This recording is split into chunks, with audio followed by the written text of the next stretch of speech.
Greetings to you all lovely people out there. Welcome once again to Fashion and Challenge with AJ. On today's show, I have a special guest in the house, and she is a student entrepreneur and the CEO of AFI Stylette. Let's welcome Miss Precious. Miss Precious, you're welcome once again to my show. How are you? I'm fine. How is life? Life has been good. Okay. I have some questions for you. Okay. Yeah.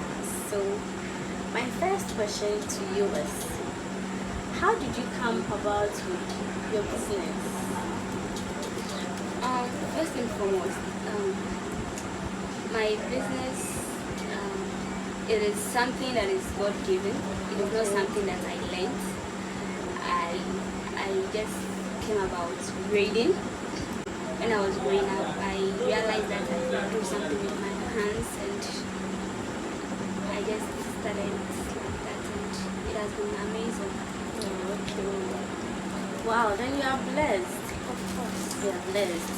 Okay, so since you are saying your business is a God-given gift, something that you didn't learn from anywhere, just realize that you could braid. Okay, so let's take a look at samples of her braids. And you started doing it. My next question is, how did you come up with your business name? Oh, in respect to that, I had a couple of friends. When I wanted to make it well known, in order to start something to be recognized, I contacted a few of my friends that, I need a name for my business, so you could help with the name or something. And a few of them brought their ideas, and I had to pick one. And I have a friend, shout out to Miss Louisa Dwight. Oh, okay, she helped me in bringing up a name for the business, and that was how I came up with the name Real Stylette. Oh, okay. She played a role in that. So we thank God, because Real AFI Stylette has gone far. Of course, by His grace. Yeah. Okay. So my next question is, how did you raise fund for your business? It's not all business that requires fund. Even though we need money to start business, but with this one in particular, I started with braiding my own hair. Yes, I started with braiding myself. Oh, okay. So you could braid your own hair? Of course, I do that. Wow. I braid this. I'm carrying it. I braided it myself. Wow. Of course. It's the Lord's doing. Yeah. So I started with braiding my own hair, then my friends, and they go out and they recommend me, and that is how. Oh, okay. So meaning you started with your own hair. Yeah. Then after sending it out, Yes. the friends saw Yes. you wanted to do. So this one, you don't have to buy anything. They just bring their hair. Yes. And So as time goes on, I started gathering money, then started buying products for the business.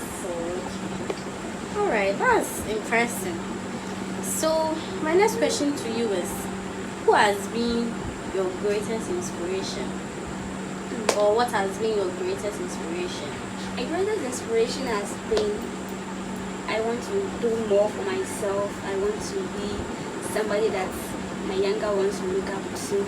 That has inspired me to always want to be on my toes, to work hard, in order not to give up. Yeah. I've had friends who have encouraged me, yeah, but I've been my biggest inspiration. That's And my nice. mother is as well. That's nice. Okay. My next question to you is, what are the challenges you are facing combining schooling and working at the same time together? Honestly, it hasn't been easy. It has not been easy. If I'm telling you it's easy, it's a big lie. It has not been easy combining schooling and working. Initially, when I was doing my diploma, it was quite easy because I go to class Monday to Thursday, so even to Monday to Wednesday I go to class, but they shifted my classes, so I could use the rest of the week from Thursday to the weekend to work. But coming up to, so in this case, are you the one choosing to go to lectures from Monday to no, Wednesday? Or not at all. My lectures got shifted up. Sometimes my lectures would get cancelled, and sometimes, so because of the less courses we're doing, we decided, we had an agreement with the lecturers to shift the courses upwards. So I could have time to work during the weekends. But as at now, with doing my HND, it has been easy because I go to class Monday to Fridays, and it has been hectic. And the courses too, I had to combine learning with work. Sometimes customers would want to do their hair during the weekdays, and I would have to go to class. I just have to squeeze myself. It depends on how you plan it and you're able to work with it. So in this case, if you have lectures and let's say a customer also needs your service at that same time, what then do you do? God being so good, my clients and my customers have been really, really amazing. They've been supportive, they really understand me, and they know that I'm a student. So when it comes to such critical stage, it's either they wait for me when I'm done with my lectures and I tend to them, or they postpone it. It's that they've been really, really supportive, and they've been considerate as well. Right. So this brings me to my next question for you. How do you build a successful customer base? Build a successful customer base in an institution whereby there are so many salons around, it's very difficult though. But I've been able to build my customer line. Like, I've been able to get that interaction with my customers. I've been able to build that close relationship with them, despite the many salons around, the beauty parlors around. And when they come to me, I give them what they want. I give them the best.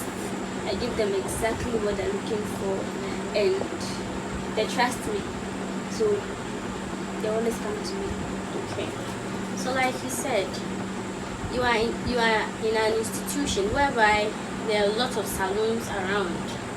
There are a lot of beauty parlors, like you said, but yet still you are able to get the clients, because I know definitely you don't only target the students but outsiders as well. Yeah, of course. So how do you do that? How do you do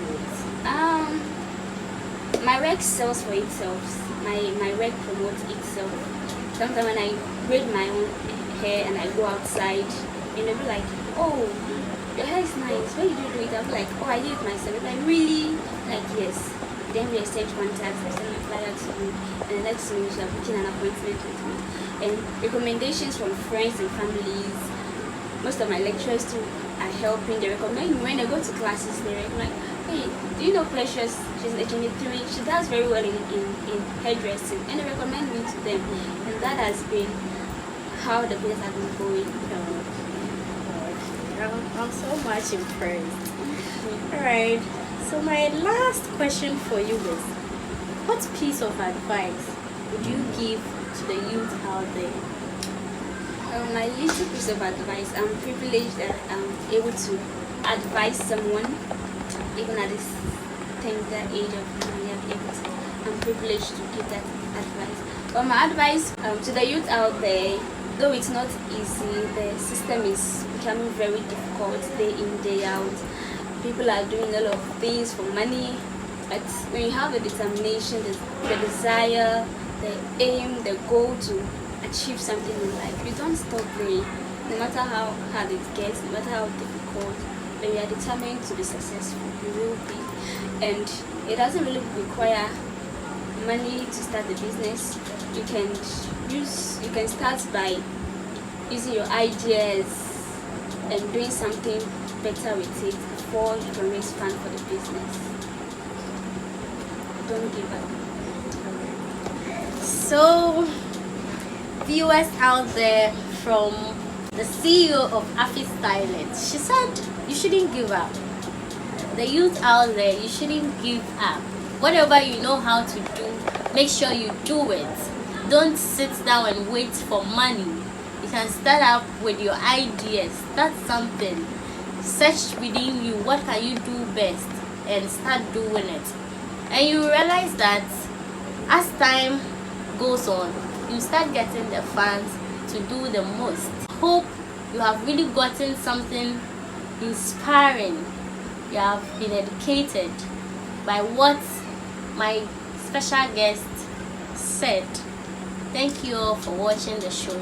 Make sure you follow us on IG for more videos are yet to come up. Bye.